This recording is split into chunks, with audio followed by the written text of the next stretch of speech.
Hi guys, I'm with Sean. Hello. From Shape Origin, and he's going to show us what he's doing. Yeah, so today we are cutting these little boxes. I'll start with a pot. These are cut with Bench Pilot, our new accessory over here for Shaper Origin. I keep forgetting the mic's on me, and I'm like, the Shaper Origin accessory. Okay. So Bench Pilot's our new product. It's an accessory for Origin, which allows it to control Origin and kind of take away some of the tedious nature of running Origin. Now, it's the same Origin you know and love, just attached to kind of a big frame now. So you can still move it around, and you can even unclip it very quickly and put it back in. So if I want to do something manual, I can unclip and run it like I normally would. yeah. And then when I'm ready to cut, I just throw it in, turn it on, hit go, and it'll do the rest for me. So, we're jacking this up so I can show you what's going on here. And it'll probably be a lot more precise because there's no hand involved. Yeah, big time. It's actually, the cut quality is really amazing because we control the speed at which it moves in a very consistent nature. And so, the people who give the best cut quality on Origin are very meticulous, smooth movers. They don't do any hard jerks or anything like that. It's just nice and smooth, and then let the corrective mechanism do the rest. But now we have the ability to control that. So we try to do the same thing by mimicking very smooth movements in Bench Pilot. So backing this out.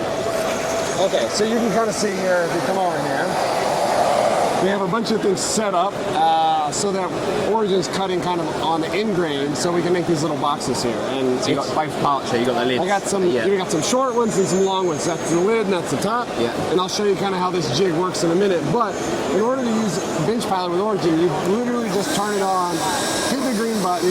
It'll give you a preview of what it's going to cut here. Yeah. And then we can just hit go, and you can see it come towards us. My hands are no longer on the machine, and we're just letting it do the work. Don't forget to turn the vacuum on. Always. That's incredible.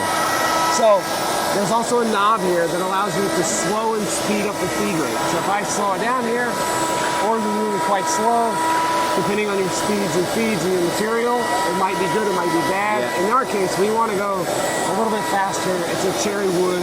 Too much slowing always burns the sugars and cherries. So and it's nice that it's away from the machine. You feel like you're not going to knock that or anything. correct. And like you're still using your ear senses to know when to speed it up or slow it down.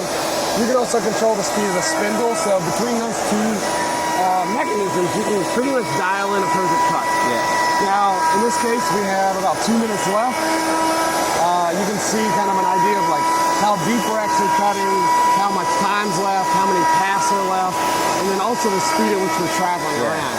Now, if you're like me and you want to be doing something else while your cut's going on, I like that information. I'm just going to press that so I can get a big preview of how much time I have left, and then I can walk away and run my machines over here while it's running and kind of casually glance over to see how much time I have left. So I could be, I could be processing other parts, sanding, finishing, all those types of things. And then this, when it gets done, it'll just retract and finish. Even if I take a minute to get back to it, it's fine. So it's incredible. But the real magic here is just that you can be doing other things in the shop while Origin's doing its thing. Yeah. I still want to watch it. Yeah, there is. It's pretty fun. Actually, somebody earlier said, I think there's some like magic voodoo going on. It's incredible. So anyway, this is the project we're doing. So I'll show you. Now it's complete. So I'm just going to turn the spindle off. It's already retracted. I can move it back here and get some of this extra dust. Now, when you're cutting these kind of open tins like this, the dust collection is not as good as when you're cutting with a kind of a more flat thing. So you'll just have to. If you was in your workshop, you could always set something up and totally blow some of that out anyway, couldn't you? Correct. So, yeah. Okay. Now this is pretty cool. We also, when we were doing this, we wanted to show how Bench Pilot can kind of increase efficiency. So this is a jig that Andy made, and I'm just going to pull it off here. Right now we just have these two clamps holding it on here, and if I pull it off, Is this a jig that you guys could potentially start making? Yeah, so the idea is to put this on Shaper Hub so that people can actually kind of learn from the jig and also use it themselves. These are cool little boxes, and we definitely like sharing stuff like that on Shaper Hub. You can see it's just got 2 indexes pins that fit on the index pins for the workstation. And when we take it off, this is the jig we made, that Andy made, and basically it's a registration for the top and these little cam clamps that touch the material and keep it in spot. So you put your material in here, slide it up to the top, and then if you watch when I turn this, it's going to just grab it and now it won't move.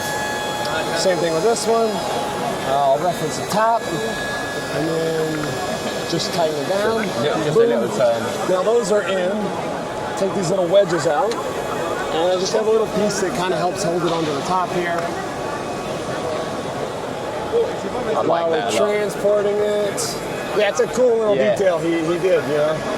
Okay, so now we have our second piece. So while that's finishing up, we get this ready. Get that ready, And then now we have our new jig, and I'm just going to pop it in over those little pins. Use these clamps here. You'd just fly through these, wouldn't you? Yeah, and then, you know, just release a little pressure on the edge. Tighten these down. Put my support bar back in. And then I literally turn this on, hit the green button twice, and we're back and running again. So, incredible. And now while that's running, I take this part over, and we're going to process this one. So now these are fully cut. So my next one's going. Take these off. Hopefully loosen all these.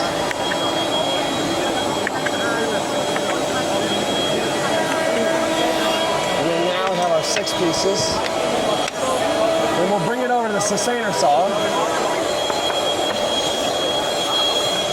All right, so maybe come over here, Jim. So over here we have a little jig on the sustainer saw that has the mating fit for the outside piece. So now we just stick it on here and reference this part. Here's the top. Okay. And then here's our part. So 2 freshly cut pieces. Can I do it? Yeah, please.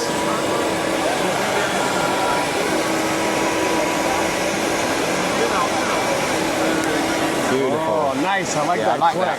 I like the little Yeah, I mean, Andy designed all these parts in Vectorworks and made all the jigs from the files that he designed. And then, you know, adding these little details is just as simple as changing the depth of one of those elements. I know it's a small component, but like if you're building table chairs and... Oh, I mean, it's just an idea for what you can do with the machine, really. And a satisfying fit is always one of the Shaver origin recipes. It's incredible. Thank you so much. Yeah, you're welcome. Nice. Thanks, Jay.